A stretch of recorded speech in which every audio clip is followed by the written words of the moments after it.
Batas negara bergeser di Pulau Sebatik. Indonesia untung lahan, warga hadapi dampak nyata.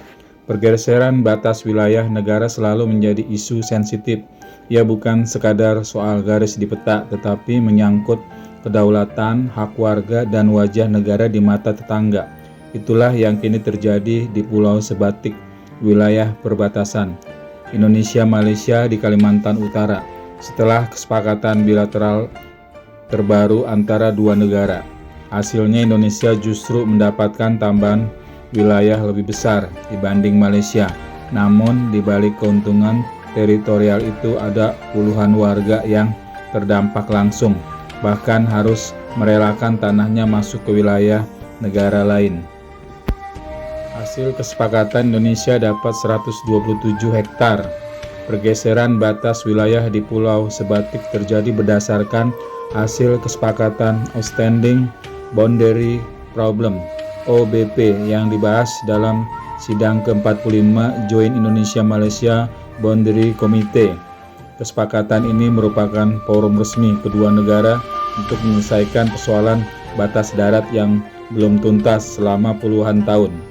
Wakil Menteri ATR BPR Ossi Darmawan menjelaskan bahwa penegasan batas tersebut mencakup sekitar 23 km segmen perbatasan, di mana ada wilayah yang berkurang dan ada pula yang bertambah.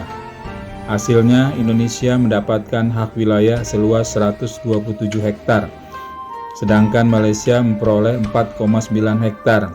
Jelas Ossi dalam rapat bersama Komisi 2 DPR RI.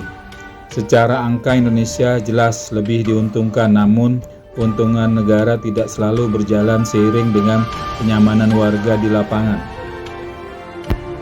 Ketika garis negara memotong kehidupan warga, pergeseran batas ini berdampak langsung pada sekitar 3,6 hektar wilayah desa di Pulau Sebatik. Untuk mengantisipasi potensi konflik dan persoalan hukum, pemerintah menetapkan buffer zone atau zona penyangga selebar 10 meter di sepanjang garis perbatasan baru. Akibat adanya zona penyangga tersebut, total lahan Indonesia yang akhirnya masuk ke wilayah Malaysia bertambah menjadi 6,1 hektar. Dampaknya tidak kecil. Puluhan warga Indonesia yang selama ini hidup berkebun dan memiliki dokumen kepemilikan tanah kini harus menghadapi kenyataan pahit. Tanah mereka secara administratif berada di negara lain. Puluhan sertifikat terdampak. Data pemerintah menunjuk ada 19 pemegang sertifikat hak milik, 1 pemilik dokumen lain, 26 pemegang dokumen desa, 5 pemilik akta bawah tangan, seluruhnya terdapat akibat perubahan batas wilayah tersebut. Pemerintah menegaskan bahwa warga tidak akan ditinggalkan. Negara menjamin hak-hak warga Indonesia yang terdampak akan dipulihkan melalui relokasi, penataan ulang lahan, dan mekanisme hukum yang berlaku. Namun bagi warga, persoalan ini bukan hanya soal sertifikat. Ini menyangkut ikatan emosional dengan tanah, tempat tinggal turun-temurun, serta sumber penghidupan sehari-hari. Bukan kehilangan kedaulatan. Pemerintah menekankan bahwa pergeseran batas ini bukan berarti Indonesia kehilangan kedaulatan. Justru sebaliknya, kesepakatan ini memperjelas dan menegaskan batas negara yang selama ini masih abu-abu. Penegasan batas dinilai penting untuk mencegah konflik lintas negara, memberikan kepastian hukum, memperkuat pengawasan wilayah perbatasan, menjadi dasar pembangunan jangka panjang. Meski demikian, tantangan terbesar tetap berada di tingkat akar rumput, bagaimana memastikan warga tidak menjadi korban kebijakan geopolitik. DPR soroti wajah perbatasan RI. Dalam rapat yang sama, Ketua Komisi 2 DPR RI Rifni Nizami Karyayuda menyoroti persoalan perbatasan Indonesia yang selama ini kerap tertinggal dibanding negara tetangga.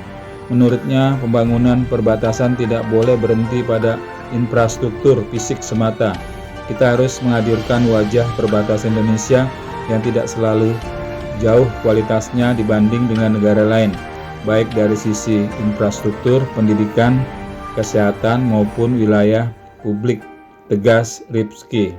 Wilayah perbatasan, kata dia, adalah etalase negara. Cara negara memperlakukan warga perbatasan akan mencerminkan harga diri Indonesia di mata dunia. Realita pahit, warga lebih memilih Malaysia.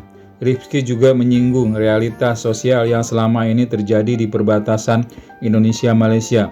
Banyak warga Indonesia yang akhirnya lebih memilih bekerja di Malaysia, terutama di sektor perkebunan sawit. Bukan semata karena nasionalisme yang luntur, melainkan karena lapangan kerja lebih tersedia, upah lebih menjanjikan, fasilitas lebih memadai, akses layanan publik lebih dekat. Kondisi ini menjadi peringatan keras bahwa pembangunan perbatasan harus dilakukan secara multidimensi, bukan hanya menggambarkan garis batas dan membangun pos lintas negara. Tantangan ke depan. Kasus Pulau Sebatik menunjukkan bahwa persoalan perbatasan bukan hanya soal diplomasi, tetapi juga soal keadilan sosial. Negara tuntut hadir tidak hanya sebagai penentu batas, tapi juga sebagai pelindung warganya. Ke depan, pemerintah menghadapi tantangan besar, menuntaskan relokasi warga terdampak secara manusiawi, menjamin kepastian hukum kepemilikan tanah, meningkatkan kualitas hidup masyarakat perbatasan, menjadikan perbatasan sebagai beranda, bukan halaman belakang negara. Penutup. Pergeseran batas wilayah Indonesia-Malaysia di Pulau Sebatik memang memberikan keuntungan teritorial bagi Indonesia. Namun di balik angka 127 hektar itu ada cerita warga yang hidupnya ikut bergeser bersama garis negara.